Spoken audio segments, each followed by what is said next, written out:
નમસ્કાર વિદ્યાર્થી મિત્રો, ધોરણ 12 વિજ્ઞાન પ્રવાહના અંગ્રેજી વિષયના નવા વિડીયોમાં આપ સર્વેનું હાર્દિક સ્વાગત છે. અગાઉ આપણે વિડીયોની અંદર કંજક્શનના બીજા આગળના ટોપિક જોયા હતા. આજે પણ આપણે બીજા બે ટોપિક આપણે ભણવાના છે અને એ ટોપિકની અંદર સબ પાર્ટ જ છે કંજક્શનના. અંદર ફર્સ્ટ છે કન્ડિશન ક્લોઝ અને સેકન્ડ છે કોઓર્ડિનેટર્સ કોરિલેટિવ્સ. બરાબર, કન્ડિશન ક્લોઝ અહીંયા ઉપયોગ કરેલો છે તો એ શાના માટે છે તે આપણે જોઈ લઈએ. એમાં કયા કયા કંજક્શન આવે છે એ પણ જોઈ લઈએ, પરંતુ કન્ડિશન વસ્તુ શું છે તે આપણે જોઈ લઈએ. તો કે પરિસ્થિતિ જેવી હોય તેવી એ પ્રમાણે આગળ આપણે કામ કરવાનું હોય. પરિસ્થિતિ મુજબ આપણે એ વસ્તુ એ હોય છે કે જો અને તો એવા અર્થની અંદર આપણે એ ઉપયોગ કરવાનો છે. એ પ્રમાણે અંગ્રેજ છે જો નહીં તો નહીં. બરાબર, એટલે અહીંયા શું બતાવેલી છે? શરત બતાવેલી છે, પૂર્વ શરત બતાવેલી છે. જો તમે આમ કરશો તો જ તમે તેમ થશો, અથવા જો તમે આમ નહીં કરો તો કામ નહીં થાય. બરાબર, એવી પરિસ્થિતિની અંદર અહીંયા આપણને શું જોવા મળે છે? તો કે આપણે બે કંજક્શન જોવાના છે. પહેલું છે ઇફ, બીજું છે અનલેસ. બરાબર, ઇફનું ગુજરાતી થશે જો અને તો. એ પોતે હકાર અર્થની અંદર મોટે ભાગે ઉપયોગમાં લેવા જોવા મળે છે. બરાબર, એ જ પ્રમાણે નકાર અર્થ જોવા મળે છે. તો એ વસ્તુ પણ આપણે અહીંયા જોઈ લેવાની છે. તો કે અનલેસનો ઉપયોગ છે જો નહીં તો નહીં એવા અર્થની અંદર થાય. એ પોતે નકાર અર્થ સૂચવે છે. બીજી વસ્તુ ખાસ ધ્યાન રાખવાની છે કે જ્યારે પણ પરીક્ષાની અંદર કોઈ વખત નેગેટિવ અર્થની અંદર આપણને પૂછવામાં આવે તો નો છે, નોટ છે, નન છે. બરાબર, તો આવા બધા શબ્દો દ્વારા આપણે જોઈએ તો આપણને ખ્યાલ આવી જાય કે આ નકાર અર્થ સૂચવે છે. પરંતુ અનલેસ શબ્દ આપેલો હોય તો આપણને ખબર પડવી જોઈએ કે આ પણ પોતે શું બતાવે છે? તો કે નકાર અર્થ પોતે બતાવતો જોવા મળે છે. એટલે કોઈ વખત વાક્ય રચના એવી આપેલી, એવી અનલેસ આપેલું હોય. બરાબર, મેક ઇટ નેગેટિવ એવું લખેલું હોય તો એ તમારે ખ્યાલ હોવો જોઈએ તો કે અનલેસ મૂકવાથી એ પોતે નેગેટિવ બની જતું જોવા મળે છે. એની કન્ડિશન શું છે તે આપણે જોઈશું, પરંતુ આપણે જોઈ લઈએ વાક્ય રચના. તો કે આપણે જ્યારે પણ વાક્ય રચનાના આધારે જ આપણે કોઈ પણ વાક્ય બનાવવાનું હોય એ બાબત આપણે ખાસ ધ્યાન રાખવાની છે. વાક્ય રચનાની અંદર આપણે અહીંયા જોઈ લઈએ તો કે ઇફ અને અનલેસ આપણે જોવાનું છે. તો કે શરૂઆતની અંદર મોટે ભાગે બંને ઉપયોગમાં થતા છે. બંને બેમાંથી ગમે તે એકનો ઉપયોગ કરવાનો છે. જો હકારો અર્થ હોય તો ઇફનો, નકારો અર્થ હોય તો અનલેસનો. ત્યાર પછી તરત શું આવશે? કર્તા આવશે. ત્યાર પછી ક્રિયાપદ આવશે. ત્યાર પછી અન્ય શબ્દો આવે, અલ્પવિરામ મૂકવાનું. ત્યાર પછીના એના જે મુખ્ય વાક્ય હોય તે પોતે લખી શકાય. એટલે આપણે એટલી સરળ ભાષાની અંદર આપણે સમજી શકીએ એમ છે કે વાક્ય રચનાના આધારે આપણે કોઈ પણ વાક્ય બનાવવું હોય અથવા કોઈ પણ વાક્યને ટ્રાન્સફર કરવું હોય તો એ આપણને ખ્યાલ આવી જતો જોવા મળે છે. બરાબર, એટલે અહીંયા આપણે જોઈ લીધું કે તો કે ઇફ અને અનલેસ પછી જો તરત કરતા આવે, ત્યાર પછી ક્રિયાપદ આવે, અન્ય શબ્દ આવે, અલ્પવિરામ આવે અને મુખ્ય વાક્ય આવે. તો એ પોતે શું હોઈ શકે છે? ઇફ અને અનલેસ વાળું વાક્ય હોઈ શકે. ઉદાહરણ દ્વારા આપણે સમજી લઈએ તો ઉદાહરણ દ્વારા આપણે સમજીએ તેની અંદર આપણે જોઈ લઈએ તો કે શરૂઆતની અંદર ઇફ મૂકેલું છે. ઇફ યુ હેલ્પ મી, જો તું મને મદદ કરશે તો. એટલે જો અને તો જે શરત આવી, કન્ડિશન આવી, એ આપણે અહીંયા જોઈ લેવાનું છે. ઇફ યુ હેલ્પ મી, બરાબર, એટલે કે જો તું મને મદદ કરશે તો I will be able to finish the job faster. તો આ જોબ જે છે ઝડપથી હું પૂરી કરવાની અંદર મદદ કરી શકું, અથવા આ જોબ કરવાની અંદર મને સરળતા રહેશે. બરાબર, એ પ્રમાણે આપણે જોઈ લઈએ અનલેસ. તો કે અનલેસ ની અંદર પણ આપણે જોઈ લેવાનું છે અનલેસ ધ ટીચર અલાઉઝ, જો કદાચ શિક્ષક આપણને મંજૂરી આપે તો શું થશે? We shall not go out of class. બરાબર, જો આપણને અલાઉ કરે તો આપણે બહાર જવાની જરૂર નથી. એટલે ઘણી જગ્યાએ શું થતું હોય છે તો કે કોઈક વખત એટલા કોઈ પણ વ્યક્તિનો સ્વભાવ એટલો સરળ હોય તો એના કારણે શું છે, કદાચ લેસન ના લાવ્યા હોય અથવા કોઈ ગુનો કર્યો હોય એટલે સ્વેચ્છાએ પોતાની માનસિક રીતે જ પોતે એવું નક્કી કરી દેતા જોવા મળે કે મારે હવે અહીંયાથી નીકળી જવું જોઈએ. તો એના કારણે શું છે, કોઈક વખત ફાયદો પણ થાય, કોઈક વખત નુકસાન પણ થાય. તો આ પરિસ્થિતિની અંદર ઘણી વખત એવું છે કે જ્યાં સુધી આપણને કોઈ ફોર્સફુલી બહાર ના કાઢે ત્યાં સુધી આપણે જવું નહીં એવા અર્થની અંદર અહીંયા આપણને બતાવેલી જોવા મળે છે. એટલે અહીંયા શરત બતાવેલી છે. બરાબર, શરતની પૂર્વ ધારણા છે. શરત હોય તે જ પ્રમાણે જો તમે આમ કરશો તો જ તમે તેમ થશો, જો નહીં કરો તો આમ નહીં થાય. બરાબર, તમને હાલમાં પણ તમને એવું કહેવામાં આવે છે કે જો તમે બરાબર ટેસ્ટ નહીં આપો તો બરાબર સારા ગુણ નહીં મેળવી શકો. એ વસ્તુ સનાતન સત્ય છે. જો તમે બરાબર ડેલી પ્રેક્ટિસ નહીં કરો તો આ વસ્તુ તમારા માટે પોસિબલ રહેતું નથી. તો આવી કન્ડિશનની અંદર, આવી શરતની અંદર ઇફ અને અનલેસનો આપણે ઉપયોગ કરી શકીએ છીએ. એ બાબત આપણને ખ્યાલ હોવો જોઈએ. તો આ બે ઉદાહરણ જોયા. હવે પછી આપણે જોઈ લઈએ તો કે કોઓર્ડિનેટર્સ, કોરિલેટિવ્સ. મોટે ભાગે જે છે કોઓર્ડિનેટર્સ, કોરિલેટિવ એટલે શું? તો કે જોડીમાં વપરાતો હોય, એકબીજા સાથે જ વપરાતો હોય, એને અલગ પાડીને આપણે બદલી શકાતું નથી. એની જે જોડી પ્રમાણે વપરાતું હોય તે જ હોઈ શકે છે. એટલે જ્યારે પણ આવું કોઈ કન્જક્શન વપરાતું હોય તો એ જોડીની અંદર જ આપણને વાપરવામાં રહેતું હોય છે. અહીંયા બે ભાગ છે, એ અને બી. બંનેની અંદર બે બે જોડી છે, બરાબર? તો એ આપણે જોઈ લઈએ, પરંતુ એ પહેલા સમજી લઈએ ગુજરાતી મિનિંગ શું છે. કોઓર્ડિનેટર્સ, કોરિલેટિવ્સ એટલે કે આપણને અહીંયા શું બતાવે છે? તો કે વિકલ્પની પસંદગી બતાવે છે. કોઈ પણ બે વસ્તુ હોય તેમાંથી કોઈ પણ એકની પસંદગી, બંનેની પસંદગી નહીં, ક્યાં તો બંનેની પસંદગી, એવા અર્થની અંદર આપણે આ કન્જક્શનનો ઉપયોગ આપણે કરવાનો રહેતો હોય છે. તો અહીંયા આપણે એટલી વસ્તુ જોઈ લઈએ તો કે વિકલ્પની પસંદગી કરવાની હોય તો એ સમજી વિચારીને કરવાની હોય, બરાબર? આપણી પસંદગી પ્રમાણે કરવાની હોય, આપણને જે અનુકૂળ હોય તે આપણે પસંદગી કરવાની હોય, અથવા ના પસંદગી હોય તેની અનુકૂળતા નથી બતાવવાની. તે બધી પરિસ્થિતિની અંદર આવા કન્જક્શનનો ઉપયોગ થતો જોવા મળે છે. ફર્સ્ટ આપણે જોઈ લઈએ, એની અંદર આપણને બતાવેલું છે આઈધર ઓર બતાવેલું છે. એ પોતે હકારાર્થની અંદર છે. એ પ્રમાણે નીચે આપેલું છે નાઈધર નોર, બરાબર? તો એ પોતે શું બતાવે છે? નકારાર્થ બતાવે.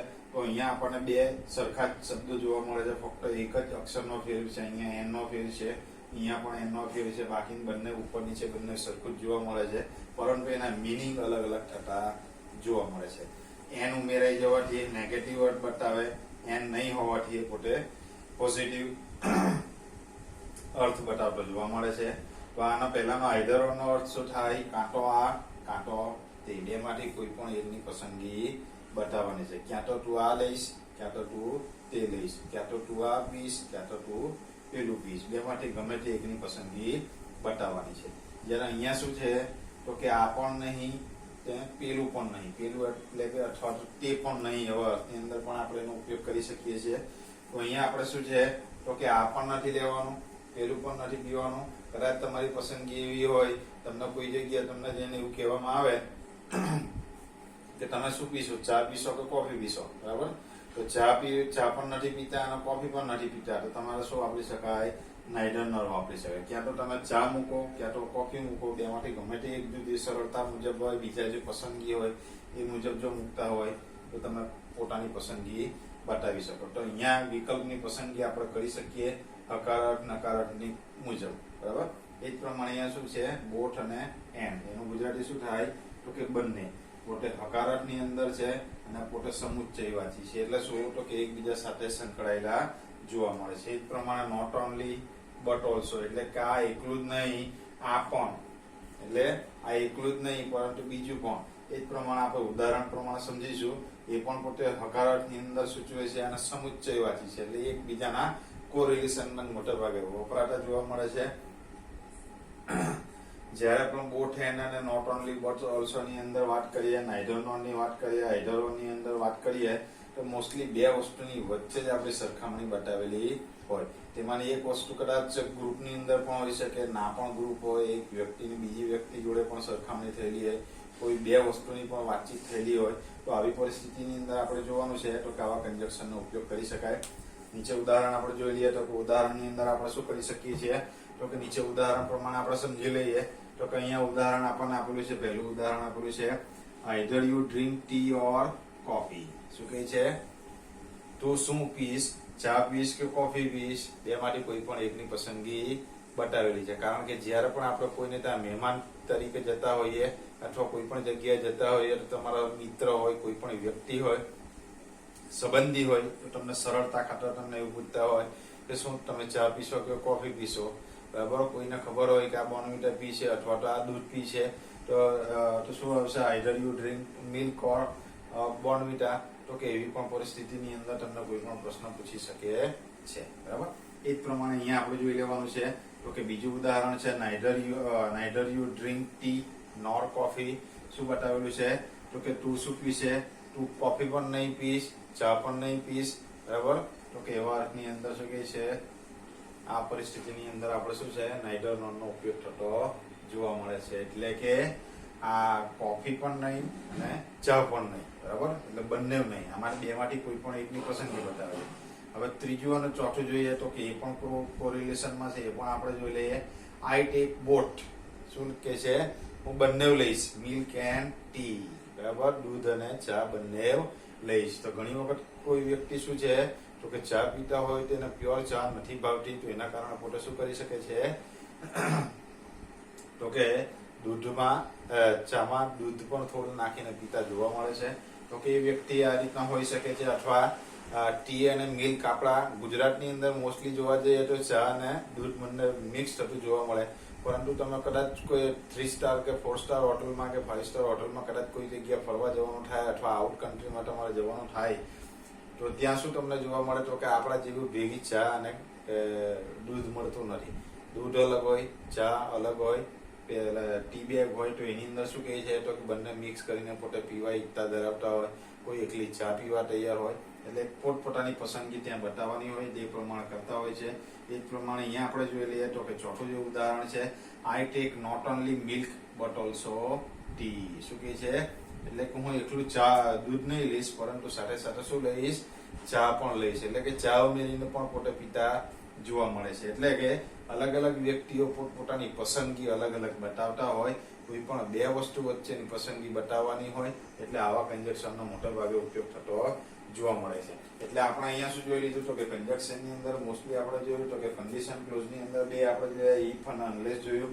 એ જ પ્રમાણે કોઓર્ડિનેટર્સ કોરિલેટિવ્સની અંદર આપણે ટોટલ 4 કંજક્શન જોયા, either or, neither nor, both and, not only but also, બરાબર.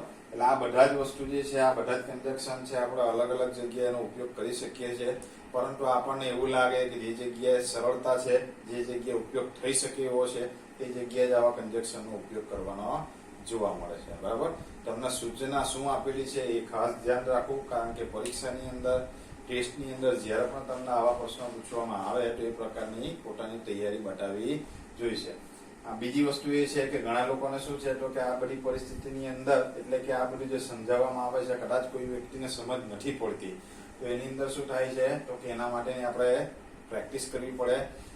જેમ વધારે તમે પ્રેક્ટિસ કરશો તો એના કારણે શું થશે તો કે અમુક સમય એવો આવશે કે તમે જેવું વાક્ય જોશો એટલે તરત જ તમને ખ્યાલ આવી જાય કે આ વાક્યની અંદર આ જ જવાબ આવી શકે, આ ખાલી જગ્યામાં આ જ કંજક્શન આવી શકે. પરંતુ એના માટેની ગહન પ્રેક્ટિસ તમારે કરવી પડે, અને એ પ્રેક્ટિસ કરો તો અને તો જ તમે શું કરી શકો, આગળ સારામાં સારા માર્ક મેળવી શકો, બરાબર.